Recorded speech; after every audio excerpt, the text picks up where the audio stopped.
What's going on, everybody? It's Melo DFS coming to you live and direct, here to give my favorite plays for week 6. Hope everybody's having a great day. Feel free to like the video. Please press the bell icon to always stay notified for new videos. Let's get into my favorite plays for each position, starting with the quarterbacks, where you gotta look at Josh Allen in this spot against the Chiefs. Looking at a 54 implied total here, one of the best matches to look into. But Josh Allen is averaging 39.5 in the past 2 games against Kansas City last season, and both games were at Kansas City, and he's back here again, averaging 330 passing yards a game, 2.8 touchdowns, 32.1 fantasy points a game, as the Chiefs allow the average 277 passing yards a game to the position, 2.4 touchdowns, 69 completion percentage, with 22.8 fantasy points allowed to opposing QBs. Josh Allen for cash, easy spot in my opinion. Going to another play, Murray going against Seattle. I think it's also a great game to also target. He's averaging 248 passing yards a game, 1.2 touchdowns, 25.4 fantasy points in the past 2 away games. And he's back here playing at Seattle. They allow average 263 passing yards a game, 1.6 touchdowns a game, with 21 fantasy points allowed to opposing QBs. Kyler Murray is in play as well.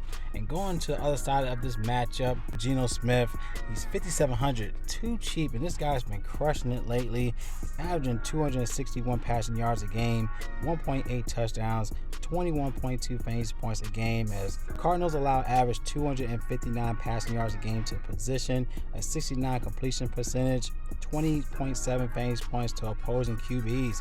Great value. Geno Smith is the guy for this week. Going to our next play, going to our running backs. Devin Singletary, 5,900 on DraftKings. He's averaging 4.8 targets, 3.6 receptions a game, with 15 fantasy points a game in the past 3 away games. And going against the Chiefs, they allow average 9.8 receptions to opposing running backs, 70 receiving yards a game, 36.2 fantasy points a game at home to the position. So Devin is one of those guys that's a pass catching running back as well. Definitely like this play on both platforms in the potential high scoring game. Next play to also look into will be Breece Hall going against Green Bay at 58.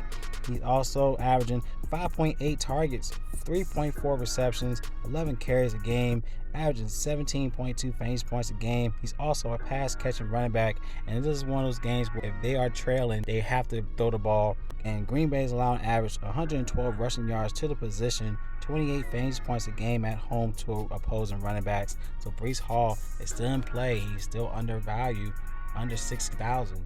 If you want to pay up, we do have Aaron Jones on the other side of the game. He is priced up at 7,600. He's averaging 12 carries, 3.8 targets, 2 receptions a game, averaging 16 fantasy points a game and 20 fantasy points at home.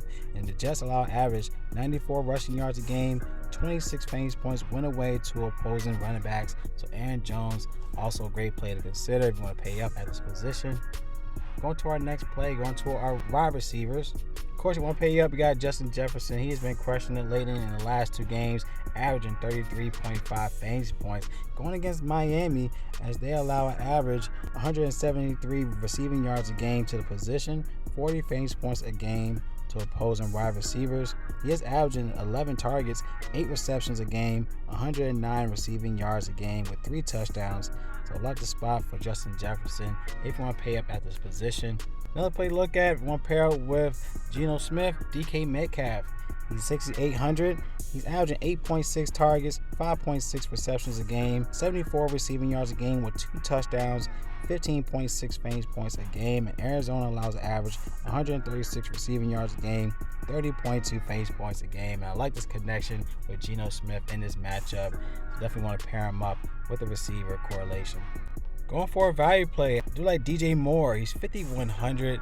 Obviously, this play is more so based on Baker Mayfield, but man, he's in a great position for this week. He's averaging 7.4 targets, 3.4 receptions a game, averaging 9.3 fantasy points a game, and going against the Rams, but we know they're going to have to pass the ball against this explosive offense. He's in a favorable matchup. They allow an average 189 receiving yards a game, 1.2 touchdowns a game to opposing wide receivers, 44 fantasy points a game. So this could be a game where he could be low owned, and if Baker get it going, Baker has to throw the ball against this team if they're going to be trailing. DJ Moore, for his price point, and he's undervalued at 5,100. To me, is a great play to look at. On to my next play at tight end.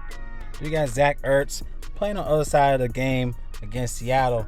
He is averaging 13 fantasy points a game, averaging 8.2 targets in this explosive game where Seattle is bottom tier against tight ends, as you can see, where Zach Ertz should eat at his price point.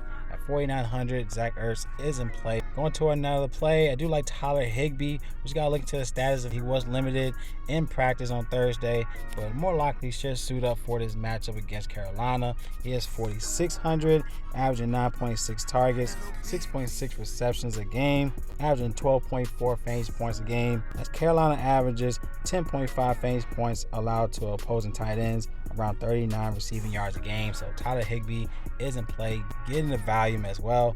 Now going for a crazy value, Will Dissly. This is Geno Smith's right-hand man at 3,100. It's too cheap to overlook. He has 3 touchdowns in the past 5 games, as Arizona allows an average 7.2 receptions to the position, 87 receiving yards, 20.1 fantasy points to opposing tight ends. So Will Dissly, crazy value in my opinion, is in play for this week. Pair up with Geno. Let's go to our last play, going to our defense position. One team I love, and you already know this is my favorite team, the Niners. Going against ATL, where I feel like they're a one-dimensional team without Patterson. Mariota is going to be real uncomfortable in the pocket. This team is going to dominate. They're averaging 4.2 sacks a game, 1 interception a game, 10.6 points allowed a game. So I like the spot for my Niners for defense. 37 on DraftKings with high ceiling. So these are my favorite plays for this week. If you like the plays, give a thumbs up. If you want the rest of my player pool, click the link in the description to make quiet lineups. Use the lineup optimizer to generate up to 150 lineups, and also can export it to either DraftKings or FanDuel. Once you sign up, you get access to the NFL cheat sheet, the sleepers and your studs. Click on the watch players. You get my plays up top for watch Mel's DFS picks, either DraftKings or FanDuel. So I love y'all. Y'all collect that bag. It's Mel DFS, and y'all stay blessed, and I'll see y'all in the next video.